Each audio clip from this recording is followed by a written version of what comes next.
Let's run a quick test. You have two loans. The first is a 6.5% mortgage on a house. The second is a 6.5% loan on a boat.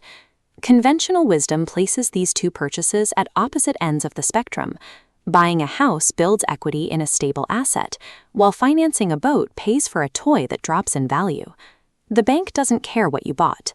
The interest doesn't know if it's attached to a piece of real estate or a fiberglass hull.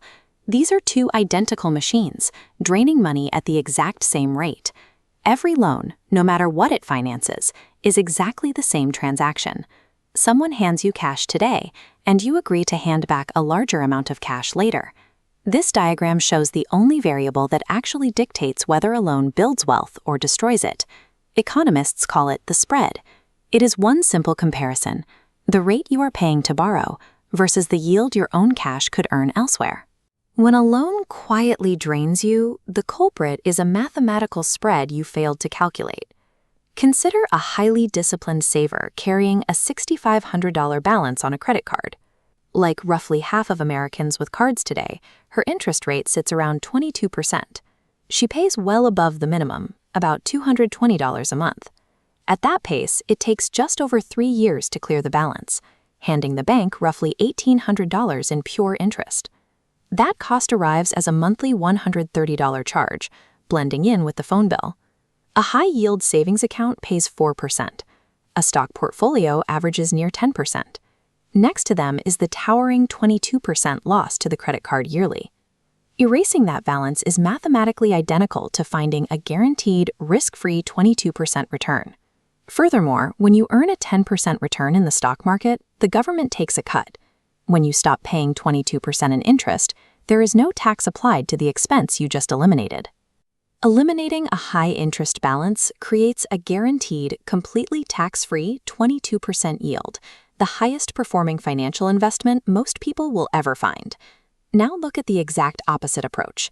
Someone buys a house with a 30-year fixed mortgage at 6.5%. Because he views all debt as a negative, he aggressively throws an extra $400 a month toward the principal. He can buy a guaranteed 6.5% return paying down the mortgage, or invest that $400 monthly in the market, taking a jagged upward path toward a 10% average. Reaching that higher total requires accepting risk, with sharp declines the predictable mortgage payment avoids. There is one specific financial move that overrides both early mortgage payments and standard investing: an employer matching program for retirement. Capturing a typical employer match represents an instant, risk-free 50% return on your capital. It demands priority over any other financial decision. Blindly treating all debt elimination as a universal virtue, rather than weighing the rate against the market, causes responsible savers to forfeit massive potential growth. We can organize these numbers into a practical ladder. At the very top are credit cards and personal loans carrying rates of 20%. Leaning in, conversational tone. This comparison, scaled up with more zeros, is the engine driving the wealth of the billionaire class. It powers a strategy nicknamed buy, borrow, die.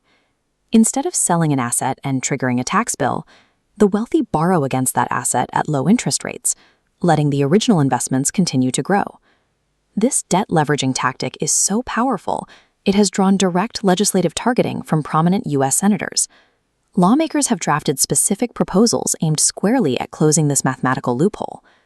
In a televised interview earlier this year, figures within the billionaire class publicly dismissed the entire concept as a myth. Regardless of the public deflections, the strategy relies on the exact same rate comparison rule. You borrow money cheaply, allow your existing capital to earn higher returns elsewhere, and capture the difference. Pull up every debt you currently owe. Write the interest rate next to each balance, and test whether your cash could earn a higher yield elsewhere. Debt is simply a price tag. Wealth is built by those who finally learn how to read it.